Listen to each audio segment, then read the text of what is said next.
Muy buenos días. Estamos en una nueva edición de Diálogos Educativos, un programa del Doctorado Interinstitucional en Educación de la Universidad Distrital, la Universidad del Valle y la Universidad Pedagógica Nacional. Hoy nos acompaña la doctora Alicia Beatriz Gutiérrez.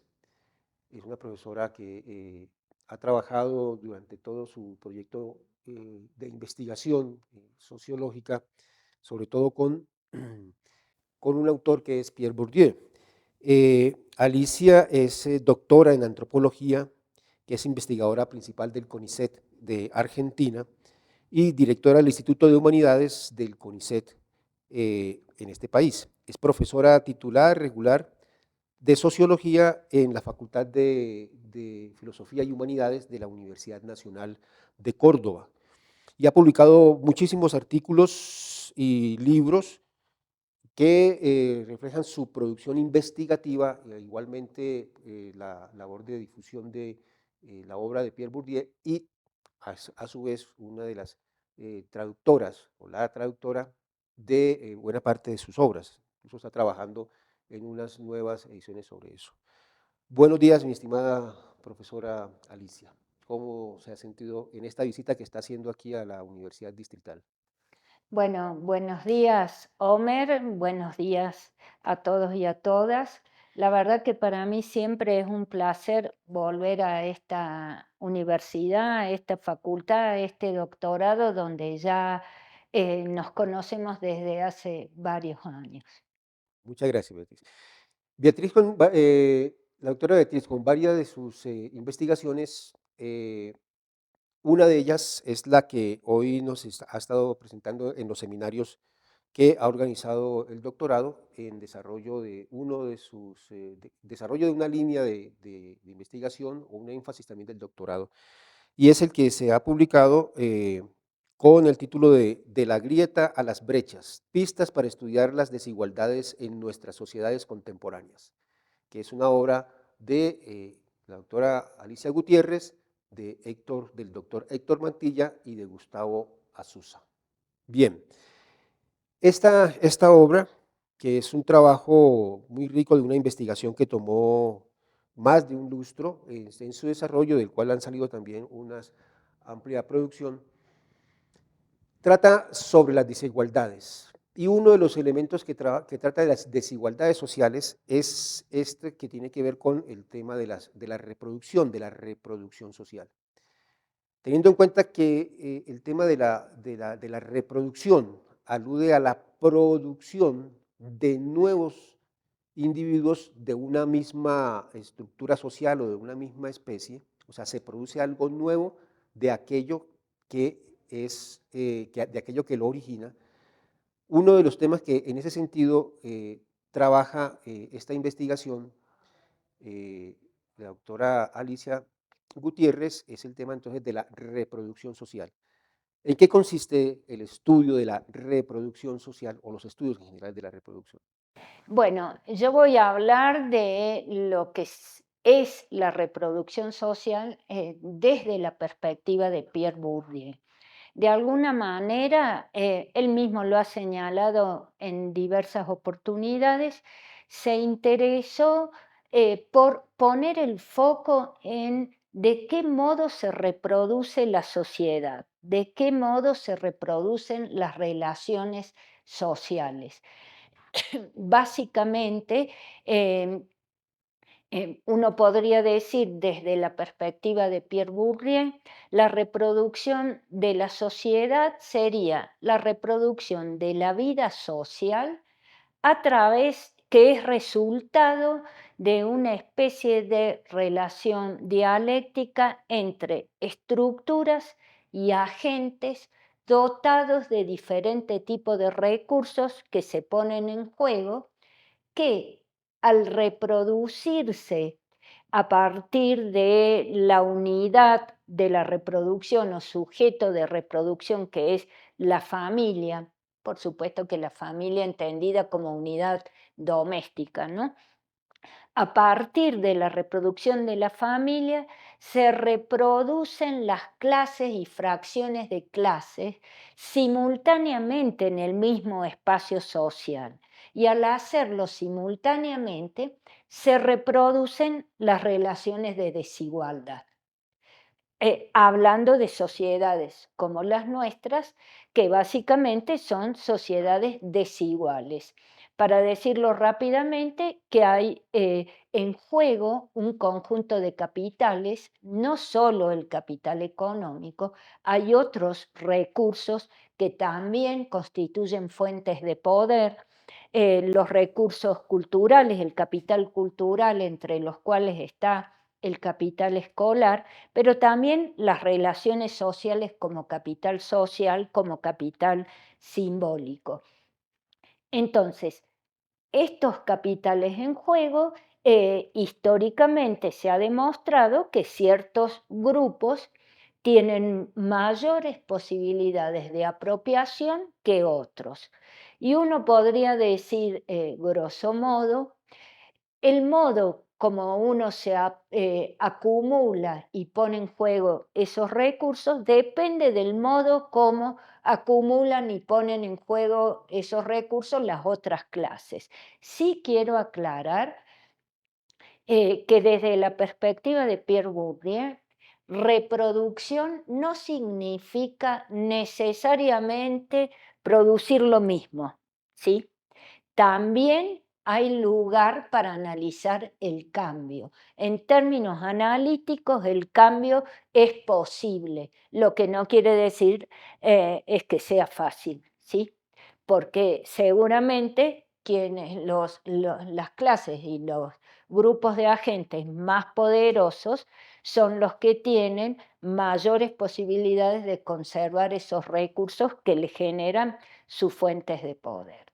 Bien, o sea, entonces tenemos todo una parte del trabajo de investigación fue definiendo una unidad social, que en este caso fue la familia, que es la que actúa o la que se desempeña en la sociedad y en ese desempeño, en ese interactuar social como una unidad de análisis, una unidad sociológica, esta se relaciona o en ella se expresa o se desenvuelven las estructuras sociales. Uno podría decir, desde estas perspectivas, que no es única, ¿no es cierto? Pero yo estoy hablando desde la perspectiva de Pierre Bourdieu, el agente es resultado de esas estructuras, pero también al actuar produce, produce o la reproducción igual o las modificaciones que intentan cambiar esa estructura.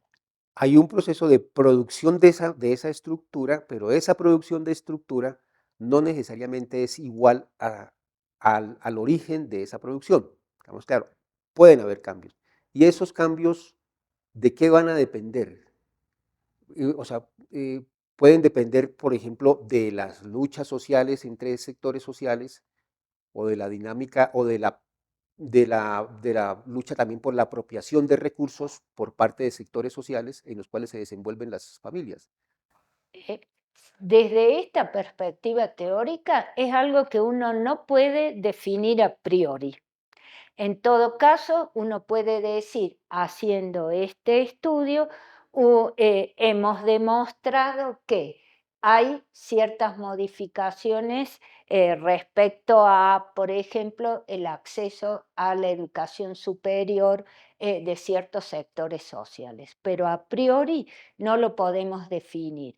Sí quiero aclarar que es del propio Bourdieu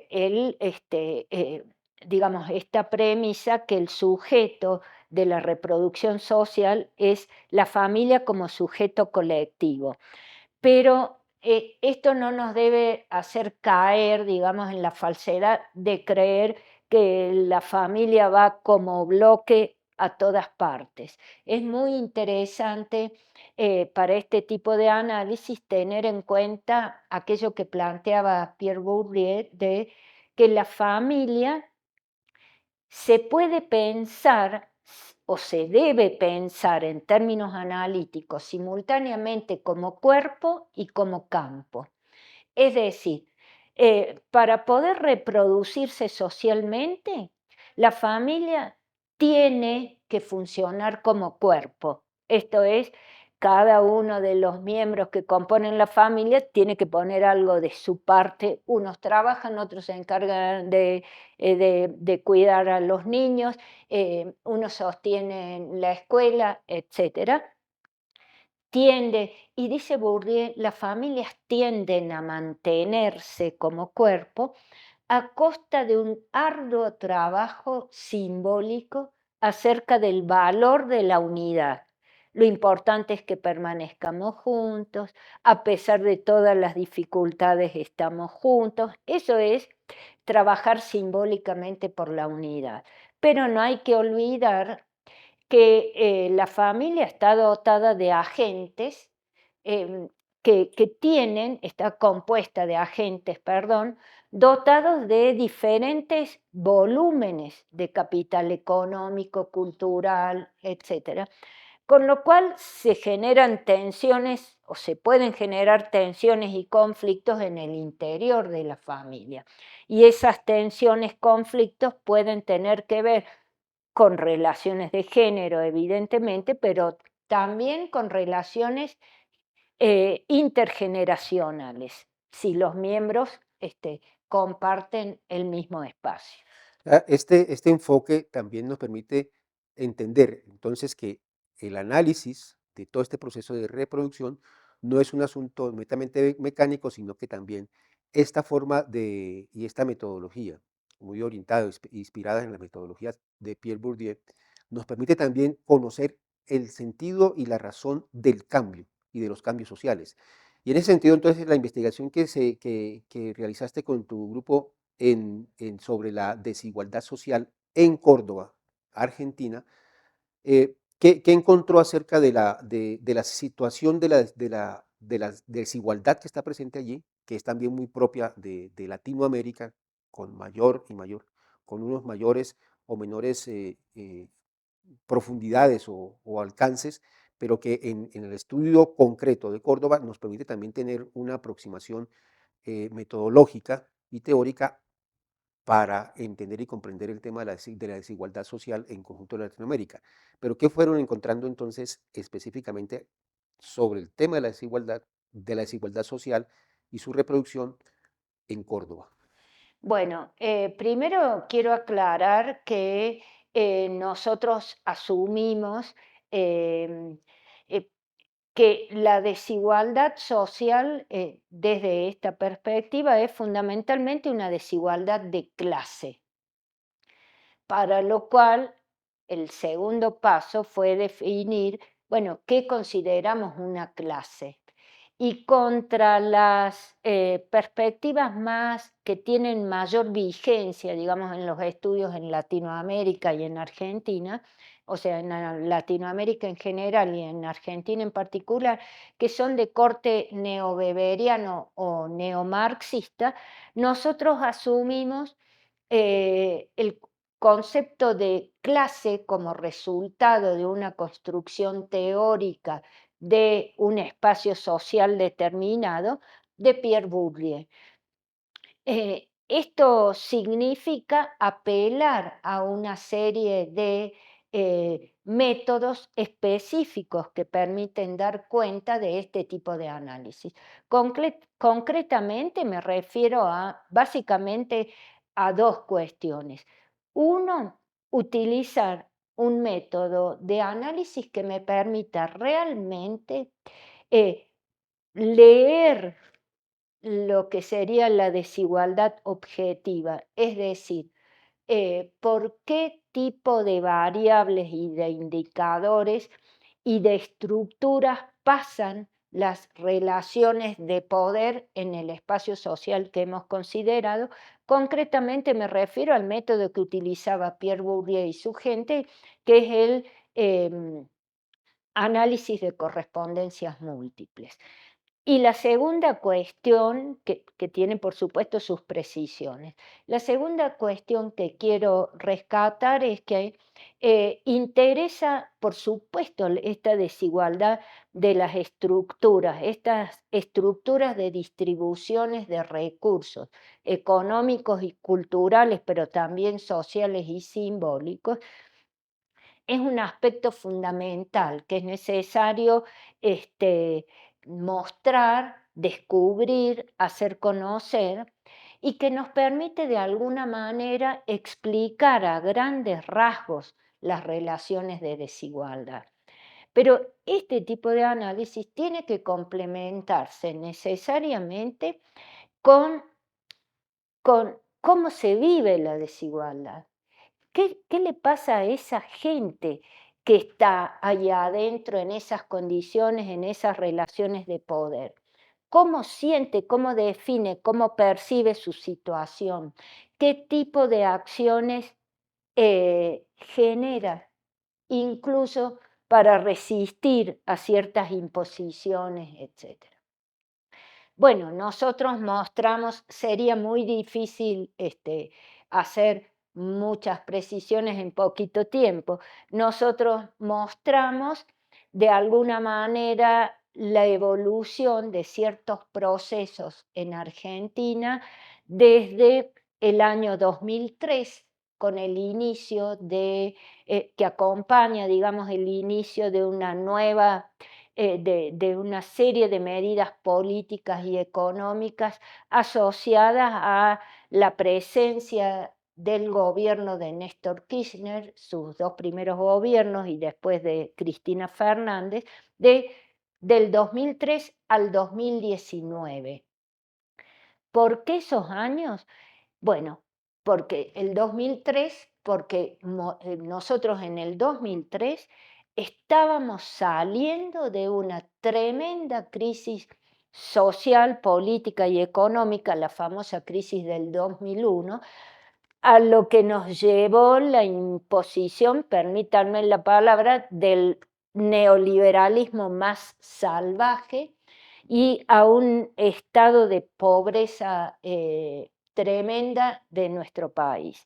Bueno, en el año 2003 resulta electo Néstor Kirchner y con ello, digamos, empezamos a dejar atrás esa crisis. El año 2019 ya implican los gobiernos kirchneristas de cierto signo progresista, con la toma de una serie de medidas que indudablemente implicaron dejar de favorecer siempre a los mismos sectores, pero también luego de este gobierno vino un gobierno de nuevo de signo contrario, de corte neoliberal, se volvieron atrás ciertas conquistas que se habían obtenido y bueno, el 2019 marca el fin también de ese periodo. Concretamente nosotros queríamos ver qué pasó desde el inicio del kirchnerismo hasta la vuelta del gobierno macrista y una vez finalizado esto. Y es posible mostrar ciertas modificaciones del espacio social cordobés, ciertas modificaciones, ¿no? Que tienen que ver con tres espacios sociales que nosotros construimos, es decir, construimos tres estructuras de las relaciones de clase desde esta perspectiva de Córdoba, que son como tres fotografías, una 2003, otra 2011, otra 2019. Si uno observa esos espacios sociales, puede ver ciertos desplazamientos que nos indicarían la presencia de ciertos procesos, eh, pero cuya explicación, cuya comprensión más global necesariamente se hace apelando a la información que obtuvimos por otros medios, por observación, entrevistas, análisis documentales, etcétera. Voy a tomar un solo ejemplo para que se vea qué es lo que podemos decir, por ejemplo. En el año 2011, es decir, habiendo transitado unos años el gobierno kirchnerista, aparece como más fuerte la presencia, como más consolidada, la presencia de la clase trabajadora, que probablemente tiene que ver con cierta revitalización de ciertos puestos industriales, por ejemplo, que no lo veíamos tanto en el 2003, al contrario, y que, sin embargo, en el 2019 vemos de nuevo decaer. Ese es un indicio. ¿Es una explicación? ¿Podemos decir esto causa esto? No.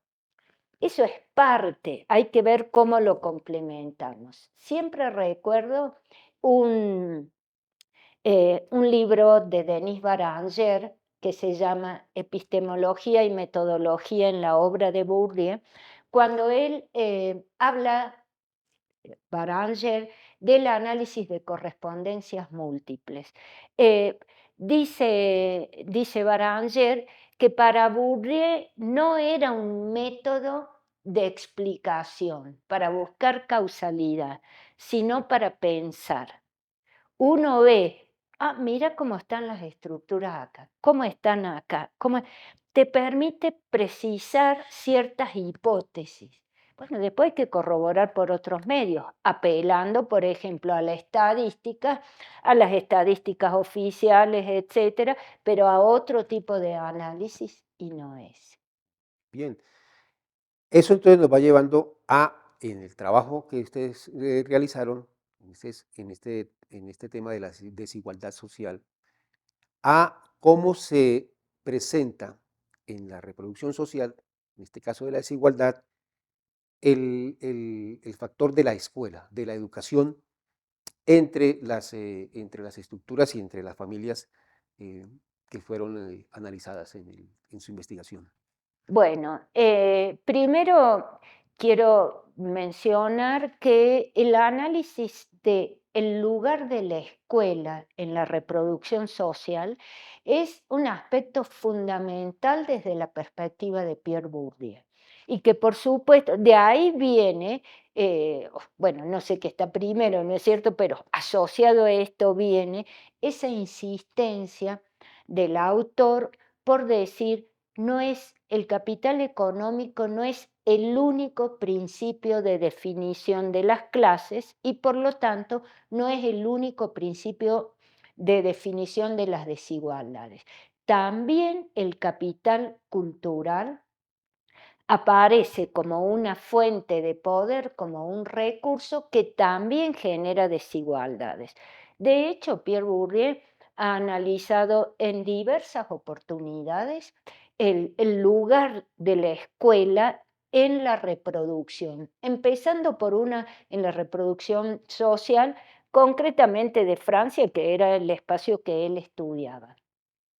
Eh, Partiendo desde formulaciones más deterministas, digamos, como puede ser el famoso libro La reproducción que escribió con Jean-Claude Passeron, donde, digamos, se formula por primera vez la tesis, se formula explícitamente la tesis de la violencia simbólica que ejerce la escuela y donde se propone que la escuela como institución escolar, lejos de liberar, la escuela reproduce las relaciones de clase de origen y la sanciona modificando el modo de sanción y haciendo aparecer como resultado del mérito lo que viene siendo resultado de condiciones sociales y culturales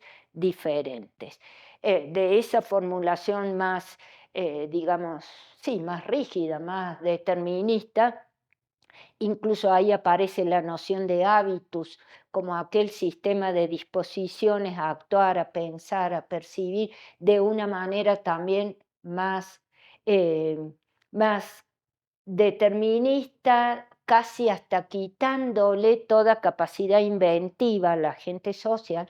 De eso, y a través de trabajos posteriores, se sostiene grosso modo la misma tesis, eh, solamente que menos determinista. Hay analíticamente más posibilidades de incidir. Eh, para mí, desde la perspectiva del autor, donde muestra en toda su riqueza estas posibilidades y la importancia de la escuela, es cuando él analiza en La nobleza de Estado cómo se reproducen las clases dominantes francesas y donde dice, la escuela, y concretamente las universidades y más aún las grandes écoles, aquellas universidades que son más prestigiosas, donde van las élites francesas, cuando Bourdieu dice que la institución escolar juega un rol fundamental en la reproducción de las relaciones de poder. Nosotros, asumiendo esta hipótesis, eh, tomamos las estrategias educativas y acá cabe otra aclaración. Estas investigaciones de los últimos 10 años han convocado a un grupo que llegó a ser de 17 personas, cada uno con sus intereses particulares de investigación.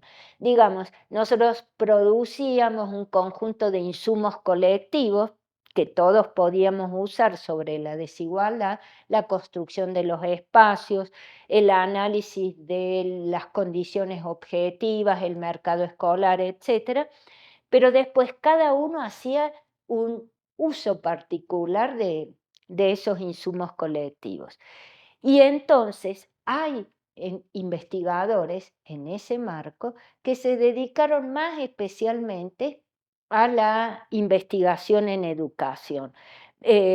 Me recuerdo más particularmente un trabajo de Manuel Giovine, que analiza las estrategias educativas de las élites cordobesas. Es su tesis de doctorado, pero no las analiza aisladamente. Él también toma el espacio social y dice, yo voy a hablar de las familias que se ubican acá, en el sector de las élites y en el sector de clase media, que se reproduce reproduciendo el capital escolar. Entonces muestra de un modo parecido a la nobleza de Estado cómo ciertas familias prefieren, por ejemplo, las escuelas privadas. Ciertas otras familias prefieren las escuelas públicas, pero no cualquier escuela pública. Aquella escuela pública que tiene exámenes de ingreso, que tiene una serie de exigencias que implican, al final, que de alguna manera selecciona y mantiene un determinado grupo de estudiantes. Es muy interesante leer el trabajo de Manuel porque uno ve ahí cómo los sectores dominantes buscan distintas cosas en la escuela. Por supuesto que todos buscan el conocimiento, etcétera, pero hay algunos que explícitamente te dicen, yo quiero que mis hijos se junten con hijos de familias importantes, que tengan buenas relaciones. Capital social. Capital social. Yo siempre en broma digo, esos padres a lo mejor nunca leyeron a Bourdieu, ¿no es cierto? Pero tienen bien en claro lo que es el capital social, lo que son las relaciones y el peso que eso tiene. Del otro lado están las familias, por decir en el polo opuesto, las familias de los sectores populares. Ahí es muy interesante el trabajo que hace Gonzalo Azusa, que él trabaja la cultura, lo digo entre comillas porque se pone en tela de juicio esto, la cultura del trabajo de los jóvenes de los sectores populares. Y ahí es muy interesante ver cuáles son las estrategias de estos sectores populares. Dicho grosso modo, lo que luego nosotros identificamos como el precariado o la clase trabajadora, que tiene sus diferencias de condiciones. ¿Qué esperan de la escuela? ¿Qué perciben de la escuela? ¿Cómo la viven? Y como señalé hace un rato en la conferencia, eh, los la gente que vive, en el marco de condiciones objetivas desfavorables, que nosotros hemos analizado, mantiene, sin embargo, una valoración positiva de la escuela. Perciben que es importante estudiar, pero esa percepción del valor de la escuela está ligada a cuestiones muy distintas a las que asocia la élite. Acá se dice, ojalá que mis hijos más chicos puedan estudiar, que no anden de burro como yo, como uno ahí.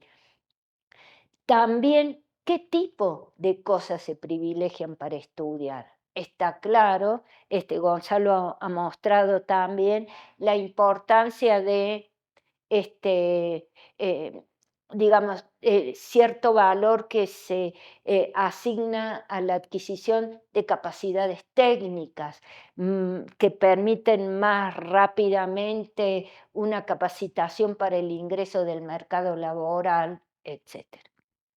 Muy bien, Alicia. Yo creo que con esta introducción a los resultados de la investigación, al desarrollo práctico y aplicado de una metodología, de una sociología que se constituye en una herramienta muy importante para entender, para comprender y para razonar sobre nuestras realidades sociales. Y ahora, con lo que acabas de señalar, en una perspectiva también de abordar el campo educativo, ya no solamente como un ámbito donde se reproduce la sociedad, sino también, en ese sentido, en un ámbito en donde se reproduce la escuela en sí misma. Es una invitación y es parte de lo que se está adelantando en investigaciones en el doctorado interinstitucional de educación, en varias de las líneas de investigación que estamos trabajando, específicamente el campo educativo como un objeto en sí mismo de la reproducción de su mismo campo. Ahora, en ese sentido, el aporte que hace estas investigaciones, como las que presentas, es un llamado y una invitación a seguirlas profundizando. Y creo que hay muchos otros elementos para conocerlos. El propósito, digamos, de este diálogo es el de invitar y concitar la atención de todos los que nos siguen para profundizar en estos temas y sobre todo para poder ver todo el potencial que tiene el pensamiento y la obra sociológica y la metodología también que adelantaba Pierre Bourdieu.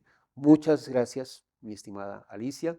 Gracias a vos por este diálogo. Si me permitís, Por quiero favor. precisar, quiero subrayar esto que acabas de decir.